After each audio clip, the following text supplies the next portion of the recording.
Guys welcome back with another videos. ಇನ್ನು ಡೈಟ್ ವಿಷಯಕ್ಕೆ ಬರ್ತೀನಿ. ಬಿಗ್ ಬಾಸ್ ಸೀಸನ್ 13 ಸಂಬಂಧಪಟ್ಟಂಗೆ ಒಂದು ಅಪ್ಡೇಟ್ ಇದೆ, ಅದ್ರ ಬಗ್ಗೆ ಮಾತಾಡೋಣ. ಜೊತೆಗೆ ಅಗ್ನಿ ಪರೀಕ್ಷೆ ಬಗ್ಗೆ ಒಂದಿಷ್ಟು ಅಪ್ಡೇಟ್ಗಳು ಸಿಕ್ಕಿದೆ. ವಿಡಿಯೋ ಮೊದಲೇ ಮಾಡಬೇಕಾಗಿತ್ತು, ಸ್ವಲ್ಪ ಹುಷಾರಿಲ್ಲರೋ ಕಾರಣ ವಿಡಿಯೋ ಮಾಡೋಕ್ಕಾಗಿರಲಿಲ್ಲ, ಸೊ ಅದಕ್ಕೆ ಸಾರಿ, ಓಕೆನಾ.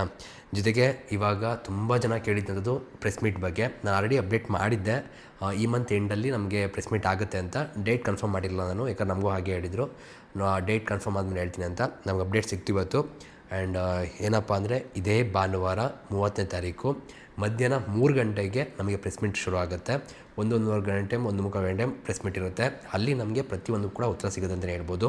ಆ್ಯಂಡ್ ಜೊತೆಗೆ ಅಗ್ನಿ ಪರೀಕ್ಷೆ ಬಗ್ಗೆ ಕೂಡ ಒಂದಿಷ್ಟು ಪ್ರಶ್ನೆಗಳನ್ನ ನಮ್ಮ ಮೀಡಿಯಾದವ್ರು ಕೇಳ್ತಾರೆ. ಜೊತೆಗೆ ಇಲ್ಲಿ BBK 13 ಬಗ್ಗೆ ಒಂದಿಷ್ಟು ಕುತೂಹಲ ಇದೆ ಅಲ್ವಾ, ಯಾವ ಥರ ಕಾನ್ಸೆಪ್ಟ್ ಇರ್ಬೋದು, ಏನು ಕತೆ, ಯಾವ ಥರ ಸೆಲೆಬ್ರಿಟೀಸ್ಗಳು ಏನೇನು ಪ್ಲ್ಯಾನ್ ಮಾಡ್ಕೊಂಡಿದ್ದಾರೆ, ಸೊ ಇದ್ರ ಬಗ್ಗೆ ಕೂಡ ಒಂದಿಷ್ಟು ಅಪ್ಡೇಟ್ಗಳು ಸಿಗುತ್ತೆ. ಆ್ಯಂಡ್ ಮೇಯ್ನಾಗಿ ನಮ್ಮ ಸುದೀಪ್ ಅಣ್ಣವರು ಬಂದು ತುಂಬ ಪ್ರಶ್ನೆಗಳಿಗೆ ಉತ್ತರ ಕೊಡ್ತಾರೆ. ಆ್ಯಂಡ್ ನಿಮ್ಮೆಲ್ಲರೂ ಕೂಡ ಅದೇ ಇಷ್ಟ ಆಗುತ್ತೆ ಅಂತ ಕೂಡ ನಾನು ನೋಡಿದ್ದೀನಿ. ಕಮೆಂಟ್ ಸೆಕ್ಷನಲ್ಲಿ ಕೂಡ ತುಂಬ ಜನ ಸುದೀಪ್ ಅಣ್ಣನ ಪ್ರೋಮೋಗೋಸ್ಕರ, ಸುದೀಪ್ ಅಣ್ಣ ಮಾತ್ಕೊಂಡು ಕೇಳೋದಕ್ಕೆ ವೆಯ್ಟ್ ಮಾಡ್ತಿರ್ತೀರ. ಸೊ ಈಗ ನಮ್ಮ ಸುದೀಪ್ ಅಣ್ಣನೇ ತುಂಬ ವಿಷಯಗಳಾಗಿದೆ ಅಗ್ನಿ ಪರೀಕ್ಷೆ ಬಗ್ಗೆ ಕೂಡ, ಜನಗಳ ಒಪಿನಿಯನ್ಗಳು ಕೂಡ ತುಂಬ ಬಂದಿದೆ, ಓಕೆನಾ. ಸೊ ಅದಕ್ಕೆ ಸಂಬಂಧಪಟ್ಟು ಕೂಡ ಒಂದಿಷ್ಟು ಪ್ರಶ್ನೆಗಳನ್ನ ಕೇಳ್ತಾರೆ. ಅವಾಗ ನಾನು ನೋಡ್ತಿರೋಂಥದ್ದು ಏನಪ್ಪ ಅಂದರೆ, ವೆಯ್ಟ್ ಮಾಡ್ತಿರೋದು ಸುದೀಪ್ ಅಣ್ಣವ್ರ ರಿಯಾಕ್ಷನ್ ಯಾವ ಥರ ಇರುತ್ತೆ, ಜೊತೆಗೆ ಅವರು ಅವ್ರ ಪರ್ಸ್ಪೆಕ್ಟಿವ್ ಯಾವ ಥರ ತರ್ತಾರೆ ಅಂತ ವೆಯ್ಟ್ ಮಾಡಿ ನೋಡಬೇಕು.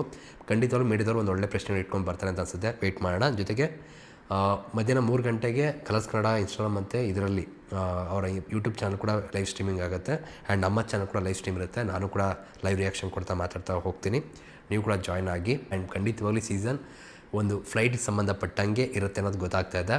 ಸೊ ಅಲ್ಲಿ ಯಾವ್ಯಾವ ಥರ ಕ್ಯಾಟಗರಿ ಮಾಡ್ತಾರೆ, ಏನು ಕತೆ, ವೆಯ್ಟ್ ಮಾಡಿ ನೋಡೋಣ. ನಾನು ಹೇಳೋದೇನಪ್ಪ ಅಂದರೆ, ಒಂದು ಒಳ್ಳೆ ಕಾನ್ಸೆಪ್ಟ್ ಜೊತೆಗೆ ಒಂದು ಒಳ್ಳೆ ಕಂಡೀಷನ್ಗಳನ್ನ ಸೆಲೆಕ್ಟ್ ಮಾಡಿದ್ರೆ ಸಖತ್ತಾಗಿರುತ್ತೆ. ಆ್ಯಂಡ್ ಜೊತೆಗೆ ಎಷ್ಟು ಜನ ಬರ್ತಾರೆ, ಏನು ಕತೆ, ಬರೀ 3 ಜನ ಕನ್ಸಿಡರ್ ಮಾಡಿರೋದಕ್ಕೆ ಇದಕ್ಕೆಲ್ಲದಕ್ಕೂ ಕೂಡ ಏನು ಉತ್ತರ ಕೊಡ್ತಾರೆ ಅಂತ ಕೂಡ ಕಾದು ನೋಡಬೇಕು. ಒಟ್ಟಿನಲ್ಲಿ ನಿಮ್ಮೆಲ್ಲರ ಪ್ರಶ್ನೆಗಳಿಗೆ ಉತ್ತರ ಪ್ರೆಸ್ ಮೀಟಲ್ಲಿ ಸಿಗುತ್ತೆ. ಸೊ ಇದೇ ಭಾನುವಾರ 3 ಗಂಟೆಗೆ, ಮಿಸ್ ಮಾಡುತ್ತೆ ನೋಡಿ, ಓಕೆನಾ. ಸೊ ಇದಿಷ್ಟು ಅಪ್ಡೇಟ್ ಆಗಿತ್ತು. ಸೊ ಸಿಗೋಣ ಮತ್ತೆ guys. Thank you guys, love you guys, bye.